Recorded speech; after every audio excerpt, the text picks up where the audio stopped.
Good afternoon or good morning if you're joining us from the US. Thank you for taking the time to listen to our webinar today. I'm Jenny Arthur, your host for today. This is a 20-minute webinar followed by time for questions, and this is exclusively for Leatherhead members. Here are our pictures and mini bios, so you can put some faces to the voices you're hearing today. I'm Jenny Arthur, Head of Nutrition, Product Development and Membership here at Leatherhead. I'll let your presenter, Emma Gubisch, introduce herself so you can familiarise yourselves with our voices. Hello, I'm Emma Gubisch. As Jenny says, I'm the Head of Consumer and Sensory Insight here at Leatherhead Food Research, and I'll be taking you through some of our consumer and industry research today. I just wanted to go through some housekeeping points before we begin.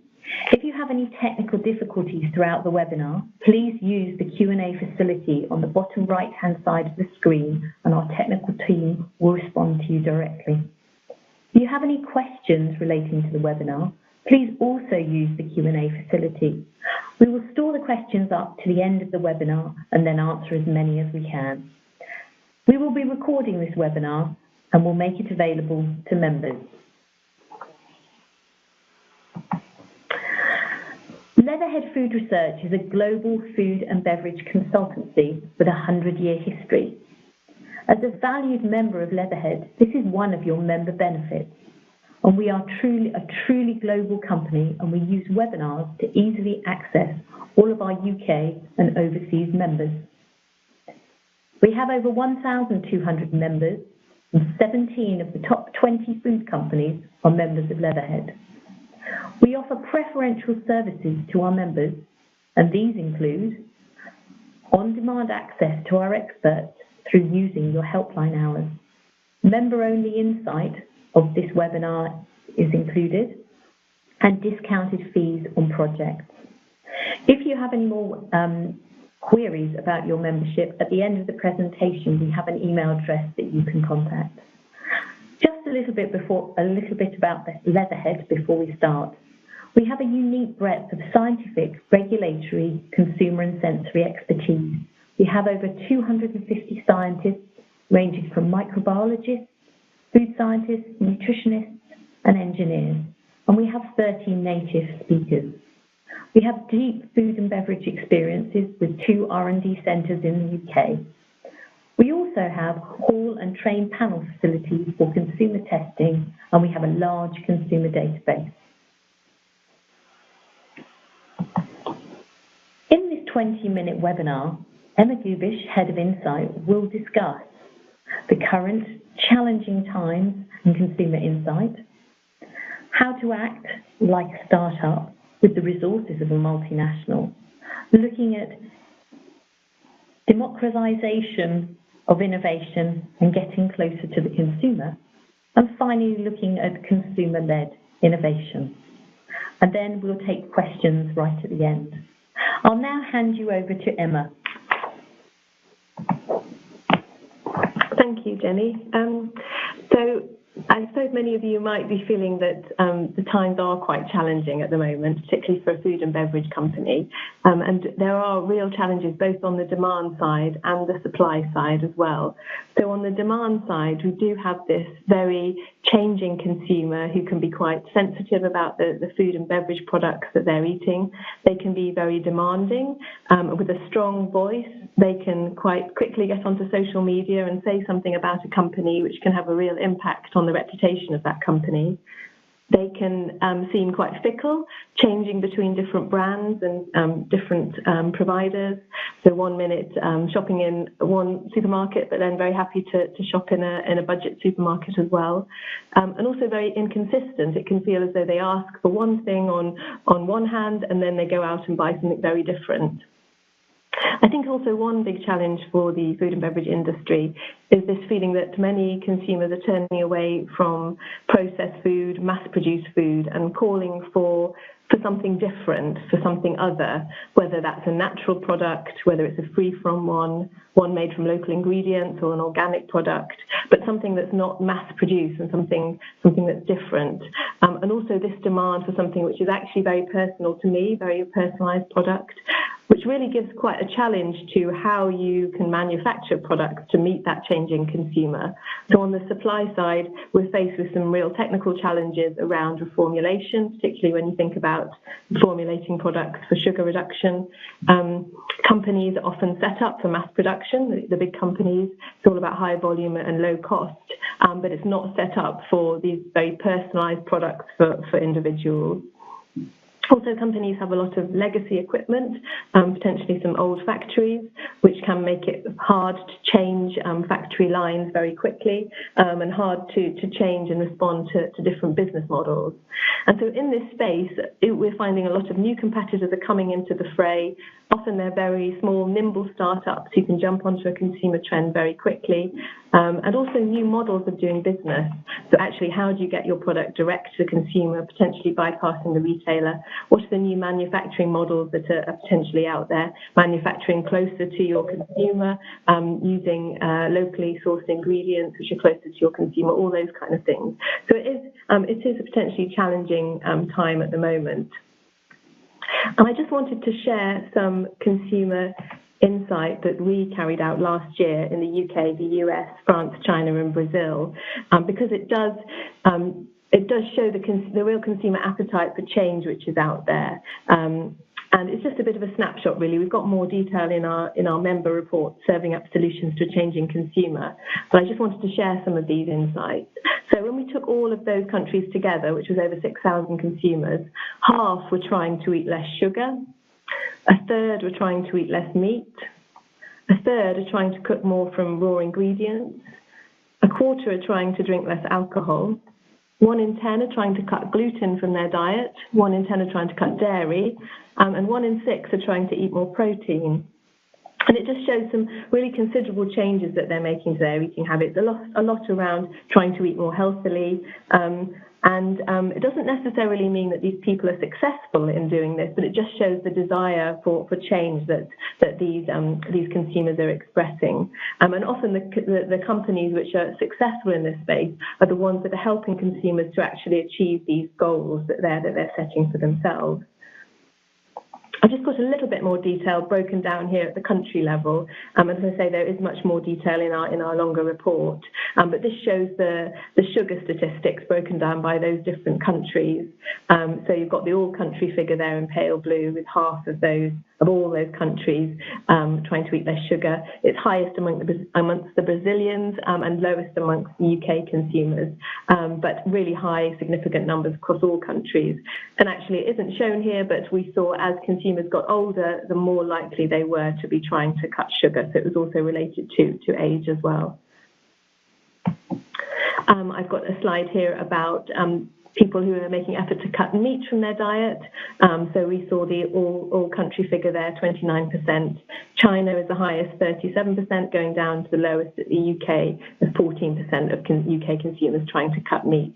And this is really about not becoming completely vegetarian, but about this idea of the flexitarian diet, of where you're trying to perhaps cut out meat a couple of days or 3 times a week, just to eat a little bit less.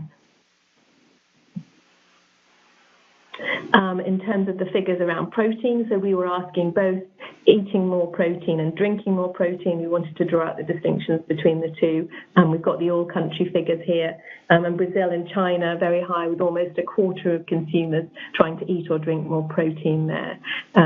And for those two countries, I think there's 2 issues going on. There's one around affluence. As consumers get more affluent, they're often searching for more protein. But also, definitely in these countries, as in the US, France, and the UK, there is an awareness of the multifunctional benefits of protein from a satiety point of view, from a feeling fuller point of view, and also for those individuals who are doing it for weight and muscle gain as well. And this is a trend that we saw highest in the younger groups. So the younger people were, the more likely they were to be trying to eat or drink more protein. And just finally, I was going to show you the stats here for trying to cut down alcohol a little bit in the same way as the meat. It's not necessarily trying to cut alcohol out completely, but just trying to cut the consumption a little bit. China at the highest there with 37%, trying to cut alcohol down to the US at 16%. And those in the early middle ages, 25 to 45, are trying hardest to reduce their alcohol consumption. So we just thought it was interesting to share some of those statistics there to show just the strength of consumer change that's happening at the moment across all sorts of different categories and across the food and beverage industry. And I think it's leading to this refrain across many corporate corridors. Perhaps you're experiencing it in your own company, with people saying, let's all act a bit more like a startup. And actually, we can act like a startup, but we have the resources of a multinational. So actually, we've got the best of both worlds. The reality is that it sounds like an easy thing to do, but is a challenge, obviously. The architecture of big corporate companies doesn't always allow for that kind of startup mentality to work successfully. But we're going to share some core principles and some ideas about how to get that kind of how to get that startup ethos within your own businesses. And we did some research with innovators. We did 27 interviews with innovators and NPD professionals in the food and beverage industry, talking to them about how they approach innovation. And also following discussions with our members. And we think there's two core principles here which are going to be really important if you're wanting to act like a startup. One is around how you approach innovation, and we're calling that the democratization of innovation in your business. And the other one is about getting much closer to your consumers and actually ensuring that insight is then embedded in your companies. So we're going to take these in turn and look first of all at the democratization of innovation, which is a bit of a mouthful, but it was a term we came up with because we felt it kind of captured this idea that innovation is no longer about working in an ivory tower, this idea of kind of boffins working away on their own, but actually it's much more about the fact that ideas can come from anywhere in the business, inside or outside of the business. It's about not being too precious about innovation. That someone working in the restaurant could see firsthand how consumers are engaging with a product and come up with some great ideas, as could someone on the factory floor come up with some great ideas about how pieces of the machinery might be working or particular problems with certain pieces of machinery. So that's why we felt that it was quite a good term to describe this kind of collaborative approach to innovation.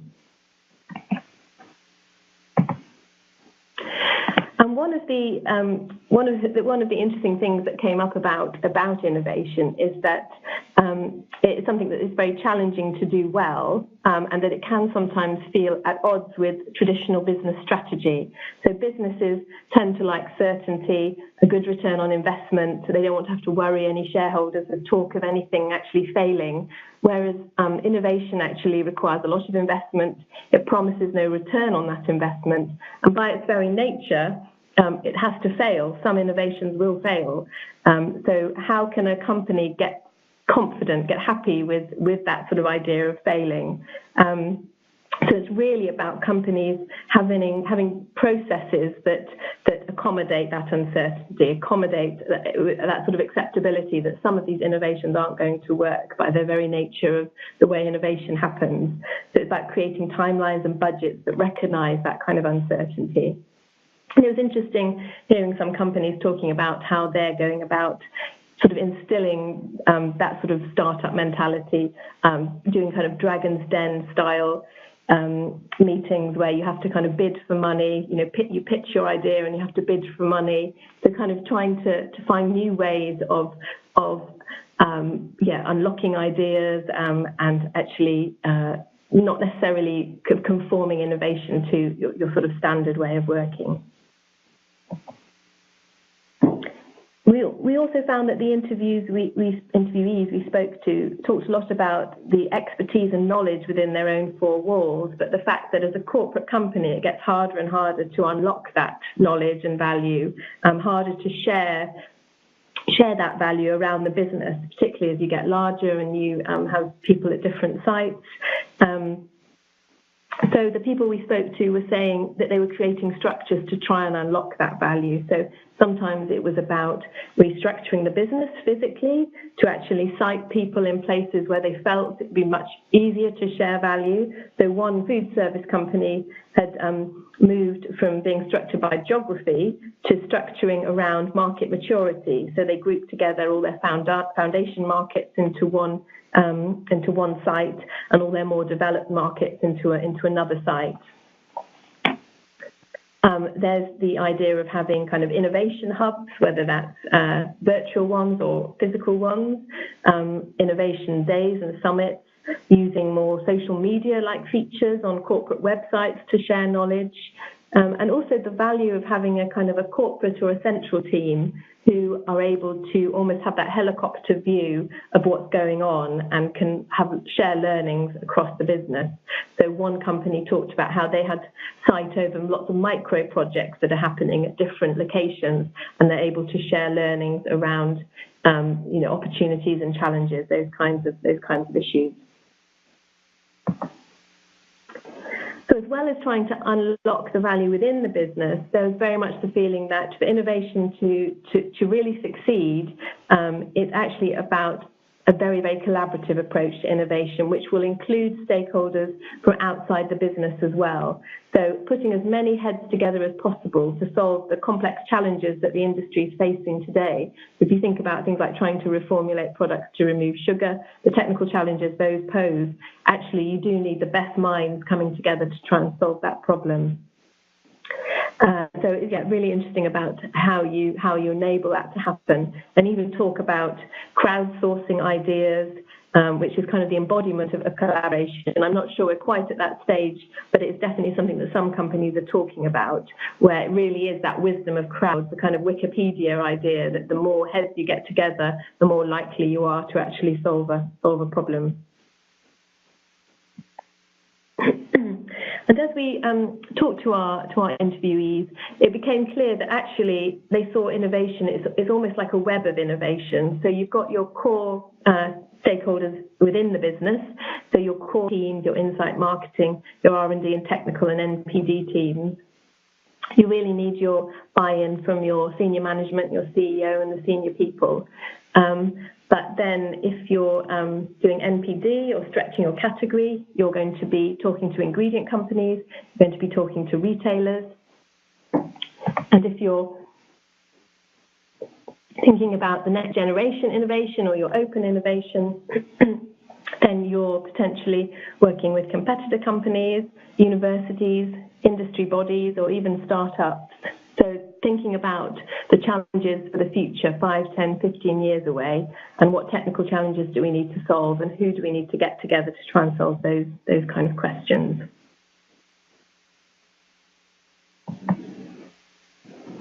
So those are some of the approaches to innovation. So the other side of the coin to start to acting like a startup is about how you actually get closer to your consumer. And innovation really does start and end with the consumer. It's not about retrofitting a technology to a market or a consumer need. It really is about identifying what that consumer need is and understanding it, and then responding to that consumer need. And many of the companies we spoke to articulated the purpose or driver of innovation as being continuous improvement for the customer, or delivering better experiences for the customer. And all along the supply chain, when we spoke to a whole range of different companies, they were all really focused on the consumer and were wanting to get consumer insights and to find out as much as they could about the consumer. And I think traditionally it was quite a stepped process, with the retailer almost holding the consumer relationship.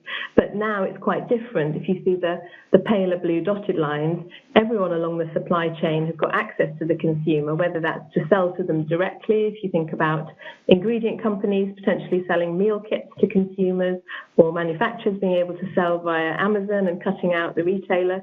There's all the routes to market now are available through new technologies. And also in the same way, you can get dialogue back from the consumer to get insight from them. So in many ways, the consumers are easier to reach, but actually they can seem harder to interpret what they actually want. As we said at the beginning, they can seem quite fickle. They can seem to be changing and asking for different things. So how do you actually get to grips with what they want, and how do startups actually really sort of get to understand what consumers want? And I think one common misconception is that startups kind of act on fluffy hunches, guessing what consumers want. But really, the reality is that the successful ones only exist because they understand their consumers so well and so expertly. And those whose hunches actually prove to be wrong are the ones that kind of fall by the wayside, and we don't hear about those ones in sort of a form of natural selection, really. The successful ones have kind of highlighted a consumer need, they've spotted it, and their whole existence is about creating something for that purpose. So the whole of the business is focused on that single idea. So it's quite a powerful, it's a very powerful kind of ethos and a powerful situation to be in. But how do you even begin to kind of emulate that in a big corporate company? And these are some of our thoughts around how to do it. One, we think, is around speed and agility. So this is very much about getting a concept or an idea or a product or a prototype into the hands of the consumer as quickly as possible to test it out with them. It's potentially quite a small scale bit of work.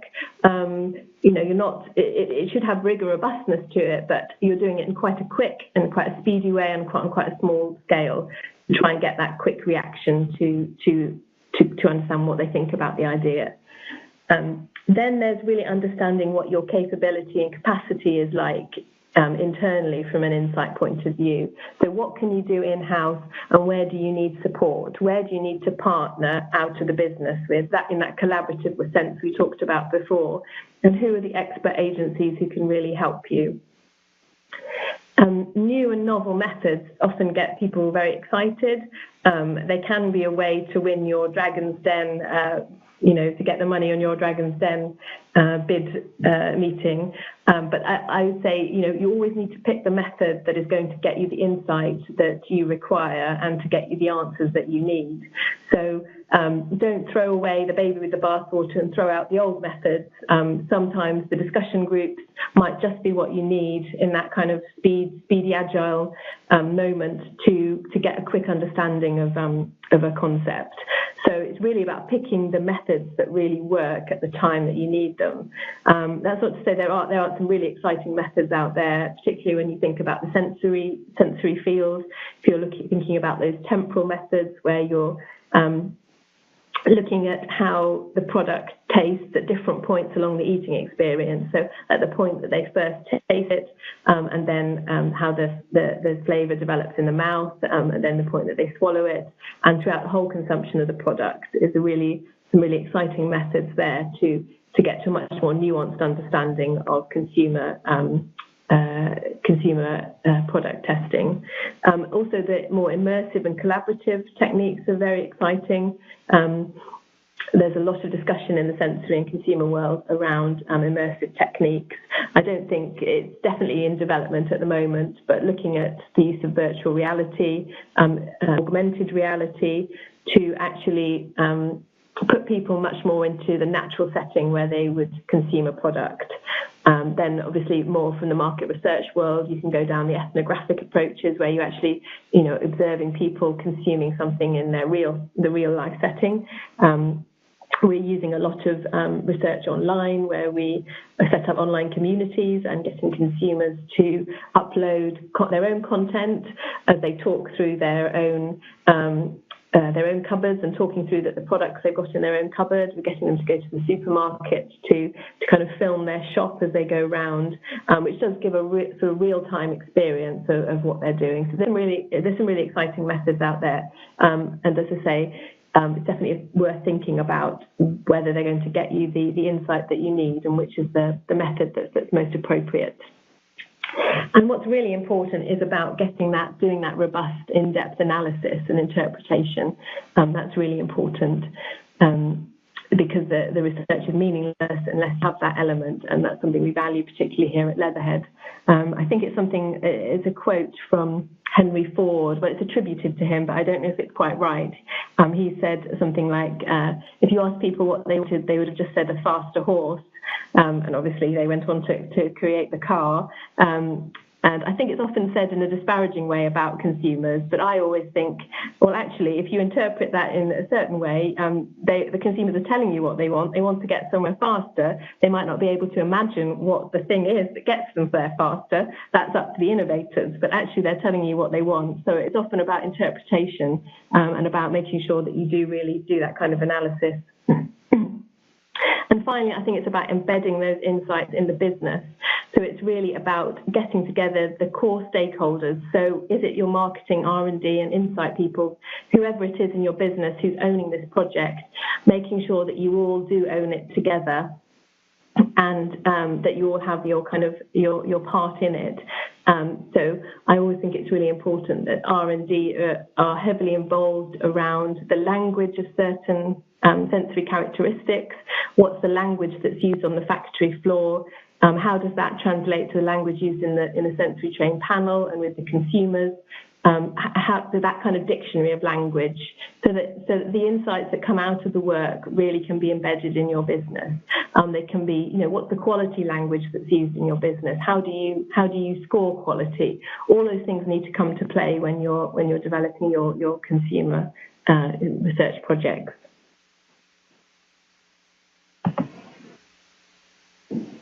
I'm just checking with Jenny on the time, how we're doing.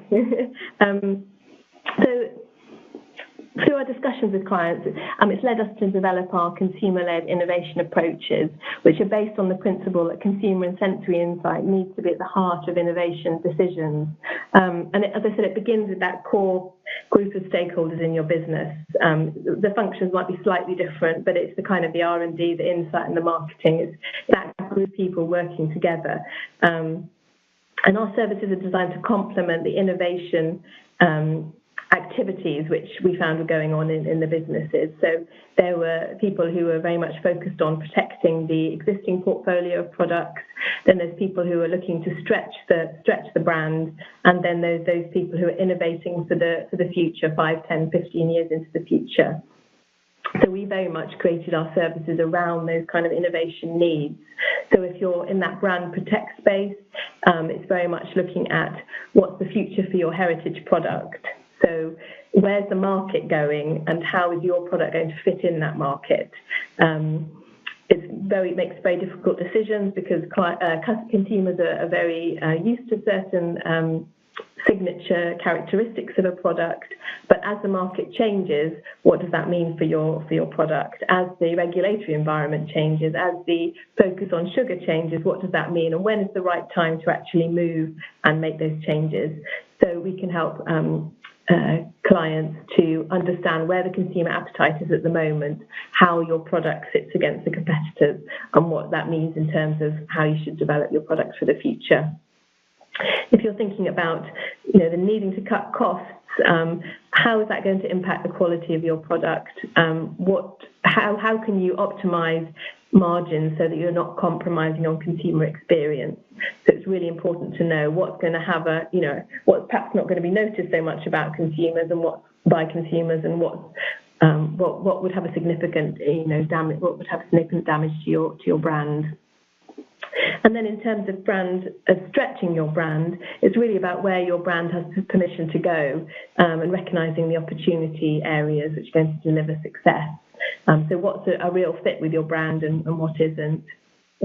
And then as we look to the future, are consumers ready for this new technology, this new ingredient, this early stage product concept?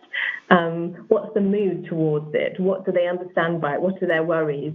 Kind of understanding what's the best language to talk about these things with consumers. And that's something we think about a lot at Leatherhead, and make sure we develop projects that are very mindful of using the right language with consumers to get to those insights. So I've just got some quick case studies that I was just going to share with you before we take any questions. So this first one was all about as I was mentioning before, this kind of protecting of your existing product portfolio. So this was an international snack manufacturer, and they felt that around their product, the market was changing considerably, different consumer demands, premium brands coming in, own label brands offering a more premium offering, and their own product suffering from falling market share. So how do they fend off the competition to protect their market position?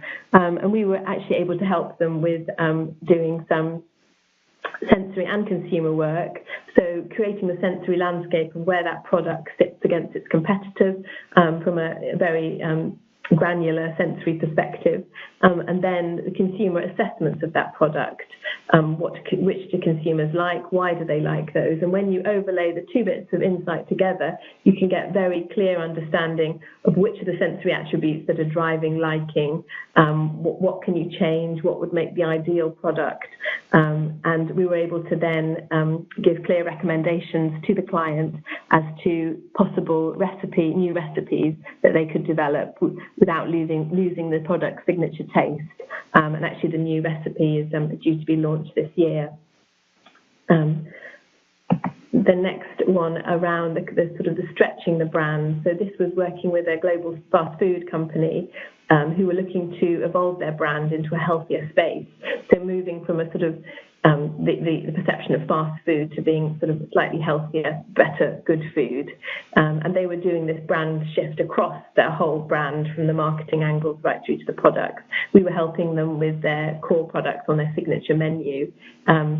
And we were able to quickly recruit, a large number of consumers to do some quantitative consumer testing, as well as qualitative discussion groups, to not only give them clear direction as to which products they should change on the menu, but also how it would shift the brand perception, what impact it would have on the brand perception, where they had permission to go, all those kind of questions really, so that the offerings that they then came out with really do match up with the brand position and brand positioning that they're trying to move to.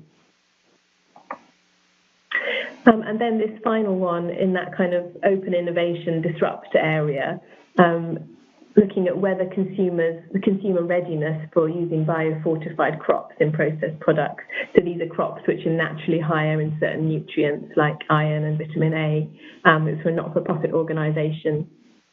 And here, this is, I think I was talking before about the need to use the right kind of language and to couch things in the right way.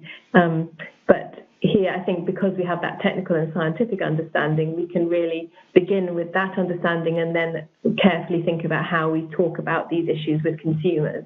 So we decided to not go in and talk straight about biofortification, but instead to talk more about crops, grains, fruit and vegetables, which are naturally higher in nutrients, and then move the conversation along before you then move on to talking about the terms like biofortification. Because we knew if you go in early and say those right at the beginning, there's a danger that you can then kind of skew the conversation and focus on more negative aspects, such as the terminology, which isn't where we wanted to go. And then the really nice thing about this project was coupling up the regulatory insight and the actual practical considerations for using biofortified crops in processed products. So the three elements together were really exciting to give some real insight to our clients. I'm going to hand back to Jenny now. I think she's been keeping her eye on whether some questions have been coming through. Okay, yes. Just before we take questions, I just wanted to say, if you'd like copies of our member research, please contact Emma, and her email address is on the slide, or contact our membership email address, which is help@leatherheadfood.com, for any membership queries, or if you would like any of the research reports as well. If you've got time to stay and listen, we're now going to take some questions which have been coming in throughout the webinar, on which we've collated together. So I will start working through those.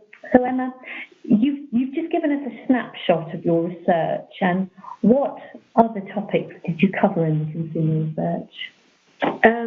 So the consumer research, yes, we just gave you a snapshot at the beginning. I think you can see on the slide there, they're serving up solutions for changing consumer. It's a much more in-depth report looking at insights from the UK, the US, China, France, and Brazil, where we are looking very much first at consumer behaviour, which I shared a few of the slides on today. So what behaviours are consumers changing? What are they doing more of? What are they doing less of?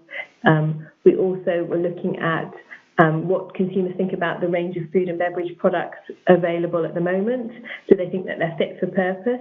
And we've actually created a consumer perception index, which scores the products on offer at the moment across different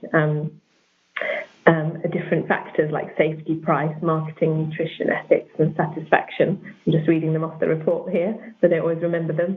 And then we're looking at kind of how to actually improve products.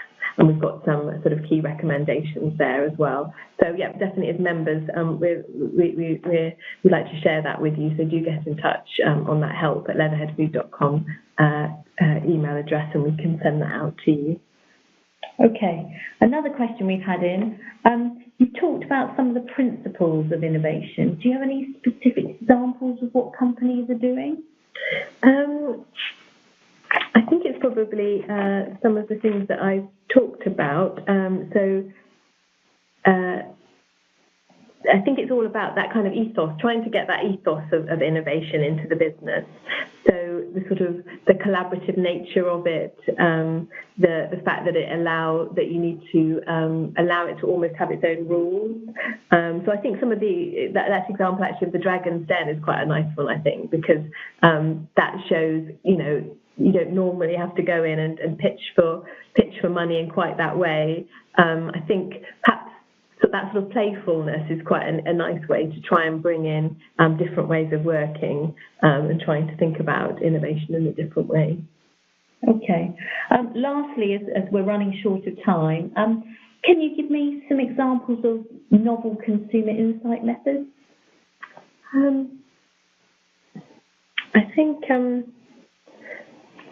I think the virtual reality is a really interesting one. It's something that we're doing a bit of work here at Leatherhead on.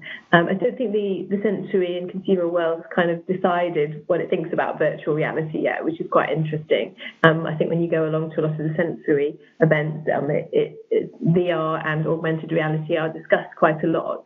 And I think the jury's still out a little bit on how to use it. So I think it's quite interesting about the sort of applications that can be used for it. I think it's got different applications to help us understand sort of sensory associations with products. I think, it has the ability to put people into certain scenarios and then for you to, in a quite qualitative way, to discuss how sensory associations with certain settings or certain feelings. So I think that's quite an interesting area, and that's actually something that we're going to be exploring more here at Leatherhead and hoping to present at your events, actually. Okay, well, that's great. Thank you very much, Emma, for a very insightful presentation. That brings us to a close, so thank you very much for listening, and we'll say goodbye now. Thank you. Goodbye.